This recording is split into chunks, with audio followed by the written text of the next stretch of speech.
नमस्कार दोस्तों, मेरा नाम राहुल सागर है और स्वागत है आप सभी का मेरे YouTube channel study with Rahul Sagar में। तो चलिए आज बात कर लेते हैं अपनी क्लास 2 की, जिसमें हम बात करने वाले हैं पेडागोजी से रिलेटेड कुछ क्वेश्चंस, जो किसी भी टीचिंग एग्ज़ाम को टैकल करने के लिए बहुत ही इंपॉर्टेंट है। इस प्रैक्टिस सीरीज़ में हम क्या कर रहे हैं, एक एक टॉपिक को उठा रहे हैं और उसको डिटेल में कवर कर रहे हैं। तो आई होप आपको वीडियो पसंद आएंगी गाइज़। मैं आपको ये बताना चाहूँगा कि अगर आप वीडियोस को, अगर मेरी एक मतलब स्टार्टिंग से अगर वीडियोस को देखोगे तो आपको पता चलेगा कि हम किन किन टॉपिक्स को बहुत ही अच्छे से कवर कर रहे हैं। प्लीज़ मेरी आप सभी से यही रिक्वेस्ट है कि वीडियोस को लास्ट तक देखिए और जितनी भी वीडियोस हम अपने channel study with Rahul Sagar में डाल रहे हैं उनको एक बार प्रॉपर करके देखिए। मैं आपको विश्वास दिलाता हूँ ये आपके लिए बहुत ही बेनिफिशियल होंगी, क्योंकि ये जो मैंने बुक्स उठाई हैं और जिन क्वेश्चंस को मैं डिस्कस कर रहा हूँ, ये किसी भी एग्ज़ाम में और मतलब कि जो प्रीवियस ईयर क्वेश्चंस हैं, चाहे वो DSSB के हों, KVS के हों या CTET के हों, उनको भी हम इस सीरीज़ में क्या कर रहे हैं, कवर कर रहे हैं। तो और ये इसीलिए हम जो है इस प्रैक्टिस सीरीज़ को लाए हैं, जो किसी भी एग्ज़ाम जिसमें पेडागोजी पूछी जाती है उसके लिए बहुत ही कारगर साबित होगी, यकीन मानिए। तो चलिए मेरी आप सभी से वीडियो की शुरुआत करने से पहले मेरी आप सभी से जो है यही रिक्वेस्ट है कि अगर आपने अभी तक चैनल को सब्सक्राइब नहीं किया है तो प्लीज़ चैनल को सब्सक्राइब कर लीजिए और बेल आइकन को प्रेस कर लीजिए, ताकि हमारी जो आने वाली वीडियोस हैं उनको आप आसानी से देख सकें। आप जो है वीडियो को लास्ट तक देखिएगा और आपको पता चल जाएगा कि जो हम एक एक टॉपिक को किस तरीके से कवर कर रहे हैं। तो चलिए शुरुआत करते हैं आज का अपना वीडियो। तो चलिए देख लेते हैं अपना क्वेश्चन नंबर 1। क्वेश्चन नंबर 1 जो है, जो मध्यकालीन भारतीय इस्लामिक शिक्षा से रिलेटेड है। जो हमारा टॉपिक है, टॉपिक क्या है हमारा आज का, वो है मध्यकालीन भारतीय इस्लामिक शिक्षा।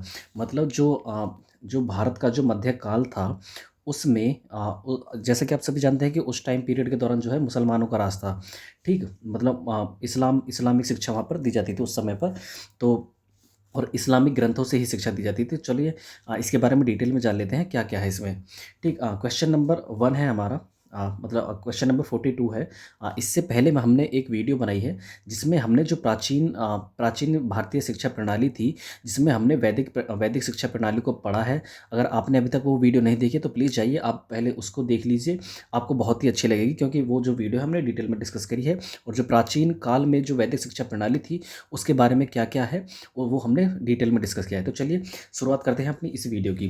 क्वेश्चन नंबर 42 ये क्या कहता है कि इस्लामिक शिक्षा में प्राथमिक और माध्यमिक शिक्षा को कहा जाता था मकतब और मदरसा, मदरसा और जामिया, मकतब और जामिया, या फिर इनमें से कोई नहीं।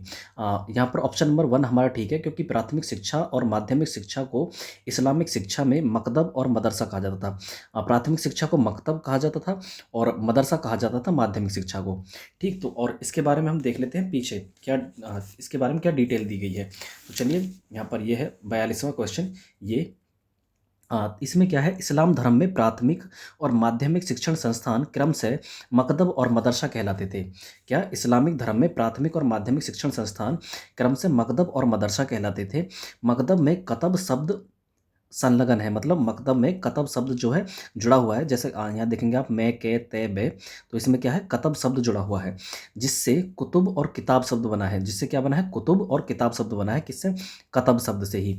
और कुतुब का अर्थ होता है ज्ञानी, कुतुब का क्या अर्थ होता है, ज्ञानी, और किताब का अर्थ क्या होता है, ज्ञान की सामग्री या संसाधन या स्रोत सामग्री। ठीक, तो चलिए पीछे चल लेते हैं। जैसा अब यहाँ पर दिखाया गया है कि इस्लामिक शिक्षा में प्राथमिक और माध्यमिक शिक्षा को कहा जाता था क्या, मकतब और मदरसा कहा जाता था। ठीक, तो चलिए आगे चलते हैं क्वेश्चन नंबर 43 पर। क्वेश्चन नंबर 43 क्या कहता है, इस्लामिक शिक्षा में गुरु शिष्य को क्रम से किस नाम से जानते थे। इस्लामिक शिक्षा में पीर मुरीद, या फिर मुरीद शागिर्द, उस्ताद मुरीद, या फिर उस्ताद शागिर्द। तो इस्लामिक शिक्षा में गुरु को कहा जाता था पीर, और मुरीद कहा जाता था शिष्य को। क्या कहा जाता था, मुरीद कहा जाता था शिष्य को, और गुरु को क्या कहा जाता था, पीर कहा जाता था। चलिए देख लेते हैं इसके बारे में कुछ डिटेल।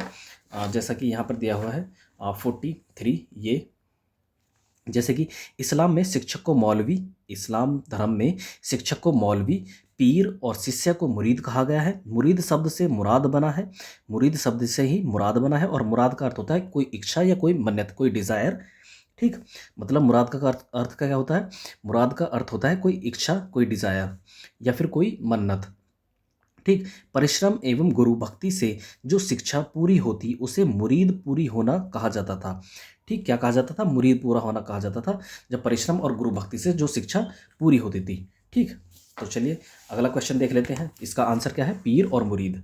ठीक, ऑप्शन नंबर 1 इसका सही आंसर होगा। ठीक, बात कर लेते हैं क्वेश्चन नंबर 44। सूफी शिक्षा का मुख्य जोर निम्नलिखित में से किस पर था? सादगी या पवित्रता पर था, शालीनता या भाईचारा पर था, समानता और सादगी पर था। तो इसमें जो है सूफी शिक्षा का जो मुख्य जोर था वो सभी पर था। सूफी शिक्षा जोर देती थी सादगी पर भी, पवित्रता पर भी, शालीनता पर भी, भाईचारा पर भी और समानता और सादगी, इन सभी पहलुओं पर जो है सूफी शिक्षा जो थी हमारी वो बेस्ड थी, आधारित थी। ठीक, चलिए पढ़ लेते, इसमें तो कुछ डिटेल में जाने की जरूरत नहीं है। तो अगला क्वेश्चन देख लेते हैं अपना, क्वेश्चन नंबर 45। इस्लामिक शिक्षा का जो पाठ्यक्रम था वो किस पर आधारित था? इस्लामिक शिक्षा का पाठ्यक्रम जो था किस पर आधारित था?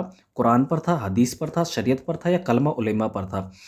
यहाँ पर जो सारे ऑप्शंस दिए गए हैं ये बहुत ही ऐसे दिए हुए हैं कि जो आ, बोल सकते हैं जो स्टूडेंट देखेगा तो या तो शरीयत पर लगा सकता है या कलमा उलेमा पर। तो यहाँ पर क्या है, जो इस्लामिक शिक्षा थी वो कुरान पर बेस्ड थी। किस पर थी? कुरान पर बेस्ड थी इस्लामिक शिक्षा।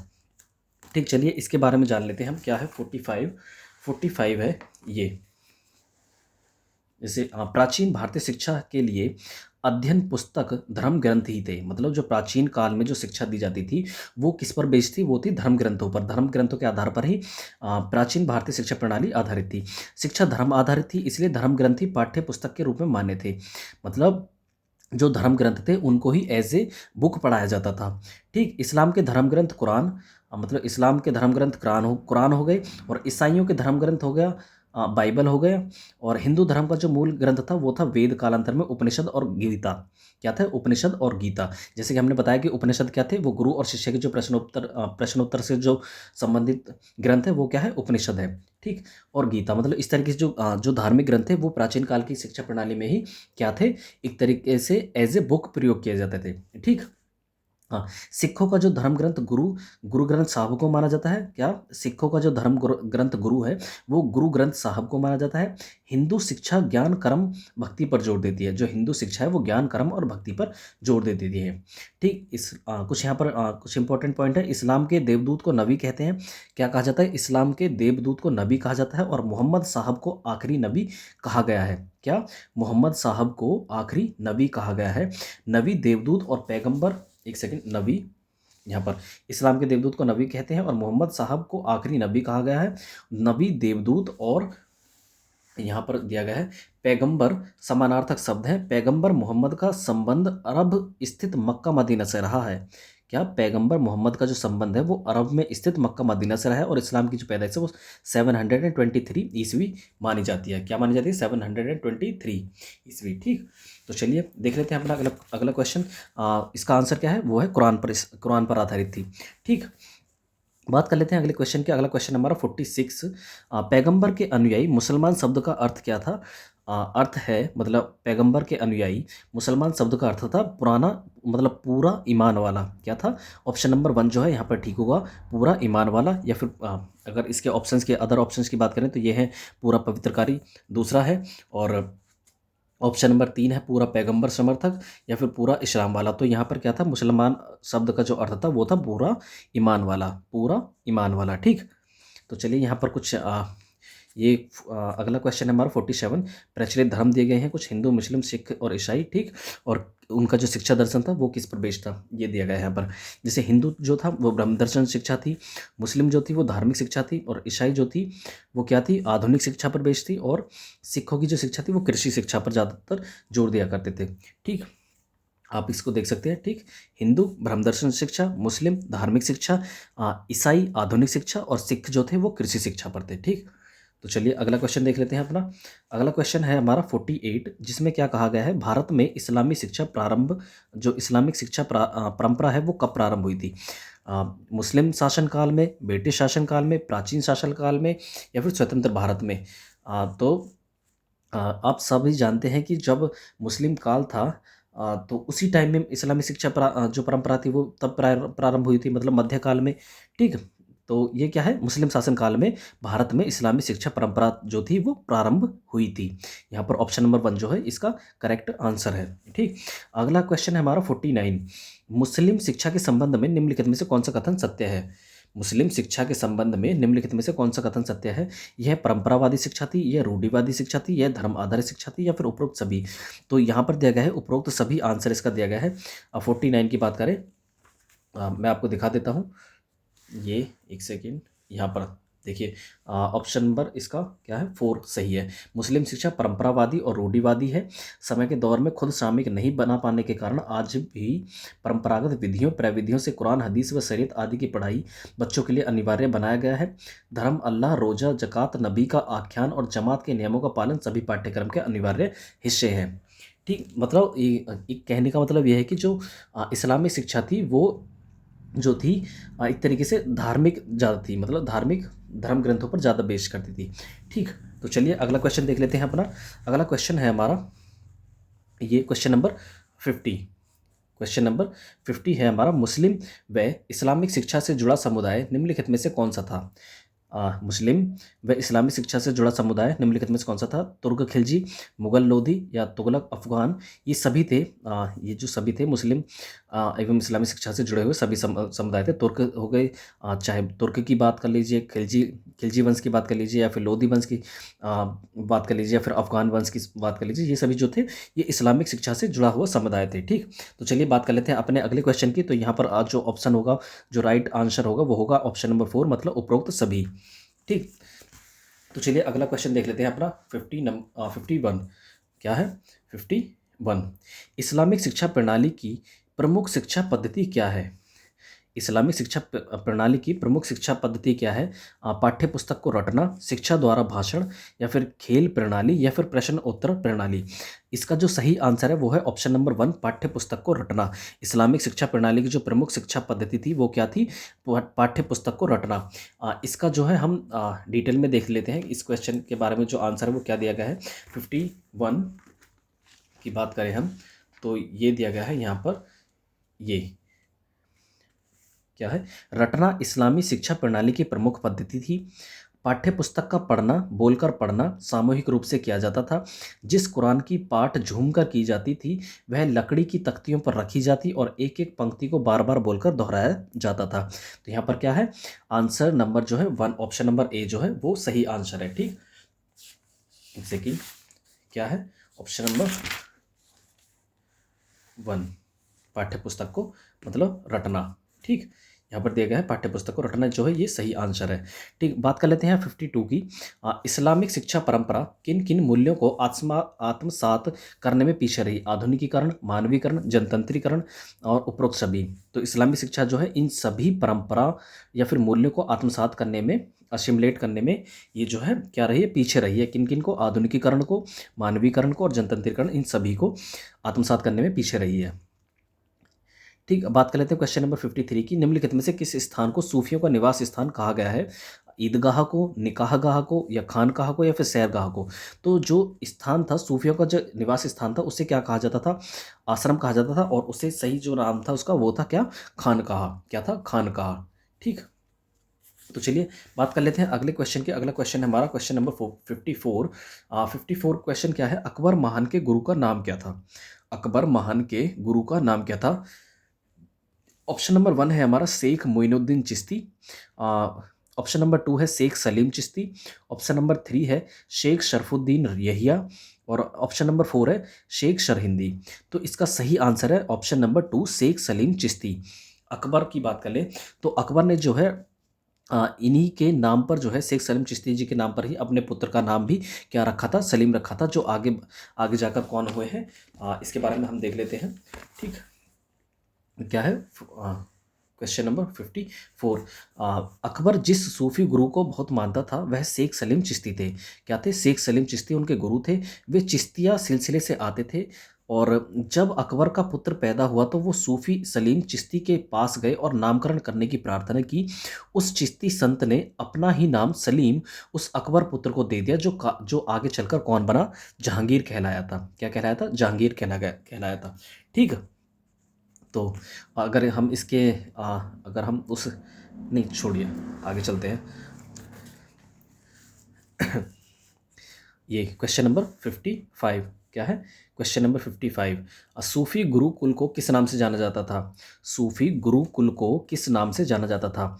सिलसिला, चिश्तिया, खानकाह या सरहिंदी? तो सिलसिला के नाम से जाना जाता था, क्योंकि जो खानकाह जो था वो क्या था, सूफियों का निवास स्थान था। लेकिन गुरुकुल को क्या कहा जाता था? सिलसिला कहा जाता था। ठीक, बात कर लेते हैं अपने अगले क्वेश्चन के। अगला क्वेश्चन है हमारा 56, पहला सुल्तान कुतुबुद्दीन ऐबक के गुरु का नाम निम्नलिखित में से कौन सा है? कुतुबुद्दीन ऐबक, कुतुबुद्दीन बख्तियार, कुतुबुद्दीन बख्तियार काकी और शेख मोइनुद्दीन चिश्ती। जो पहले सुल्तान हुए थे कुतुबुद्दीन ऐबक, जो पहले दिल्ली के सुल्तान हुए थे कुतुबुद्दीन ऐबक, उनके जो गुरु थे उनका नाम क्या था? कुतुबुद्दीन बख्तियार काकी। और इन्हीं की याद में इन्होंने क्या बनवाया था? कुतुब मीनार का निर्माण जो है वो बनवाना, मतलब कुतुब मीनार का निर्माण करवाया था। तो चलिए इसके बारे में डिटेल में जान लेते हैं, क्योंकि ये कहीं पर पूछा जा सकता है। 56, आपको ये देख कर लग सकता है कि यहाँ पर हिस्ट्री पढ़ाई जा रही है, बट ये हिस्ट्री नहीं है, क्योंकि ये पेडागोजी का सेक्शन हो सकता है, क्योंकि यहाँ से क्वेश्चन जो है बन सकते हैं 1 या 2 नंबर पर। तो ये 15 से 20 क्वेश्चन है, इनको पढ़ लेते हैं क्या जा रहा है हमारा। ठीक, तो चलिए हमारा क्या है, वो था क्वेश्चन नंबर हमारा था कौन सा? 56। 56 की बात करें तो मुस्लिम गुरु कुतुबुद्दीन बख्तियार काकी की याद में शिष्य व सुल्तान कुतुबुद्दीन ऐबक ने दिल्ली के मेहरौली इलाके में कुतुब मीनार 1206 ईस्वी में बनवाना शुरू किया। यह ईंट से निर्मित विश्व का सर्वोच्च मीनार है और इसकी ऊंचाई की बात करें तो 72 मीटर या 96 गज इसकी ऊंचाई है। ठीक, क्वेश्चन नंबर 57। 57 कहता है हमारा, मध्यकाल में मुस्लिम स्त्रियों की शिक्षा, मध्यकाल में मुस्लिम स्त्रियों की शिक्षा कैसी थी? उच्च स्तरीय थी, मध्य स्तरीय थी या निम्न स्तरीय थी? इनमें से कोई नहीं थी। तो 57 की बात करें तो मध्यकाल में मुस्लिम स्त्रियों की शिक्षा कैसी थी? वो थी निम्न स्तरीय। कैसी थी? निम्न स्तरीय। इसका ऑप्शन नंबर 3 जो है वो है करेक्ट आंसर। अगर हम बात करें प्राचीन काल की भी, वैदिक कालीन शिक्षा की बात करें या फिर मुस्लिम काल की बात करें, तो वहाँ पर जो है स्त्रियों को जो है शिक्षा को प्राप्त करने को जो है अलाउ नहीं किया गया था। ठीक, तो स्त्रियों के लिए जो शिक्षा थी वो मतलब उस टाइम पर इतनी ज़्यादा नहीं थी। वो कुछ एक्सेप्शन केस है जो जो उभरे थे महिलाओं के रूप में। ठीक, बात कर लेते हैं अपना क्वेश्चन नंबर 58। 58 क्या कहता है? मुस्लिम काल में अध्यापक शिक्षण की व्यवस्था की प्रकृति निम्नलिखित में से कौन थी? मुस्लिम काल में अध्यापक शिक्षण की व्यवस्था की प्रकृति निम्नलिखित में से कैसी थी? औपचारिक थी, अनौपचारिक थी, बौद्धिक थी या फिर संस्थागत थी? तो मुस्लिम काल में जो अध्यापक शिक्षण की व्यवस्था थी वो कैसी थी? अनौपचारिक। यहाँ पर ऑप्शन नंबर 2 जो है वो होगा ठीक आंसर। इसके बारे में जान लेते हैं थोड़ा सा। 58 ये मुस्लिम कालीन अध्यापकीय शिक्षा का दायित्व मौलाना मौलवी निभा रहे थे। क्या थे? मौलाना मौलवी निभा रहे थे। ये वे परंपरावादी थे। इसी अर्थ में शिक्षा अनौपचारिक थी। धार्मिक रीति रिवाजों एवं परंपराओं के आधार पर शिक्षक अपने संसाधनों का व्यक्तिगत रुचि के आधार पर कर रहे थे। ठीक, यहाँ पर इसका जो ऑप्शन नंबर 2 है वो है आंसर सही। बात कर लेते हैं अगले क्वेश्चन की। Question number 59। क्वेश्चन नंबर 59 कहता है हमारा, बालक के किस विकास में शिक्षा सर्वाधिक सहायक है?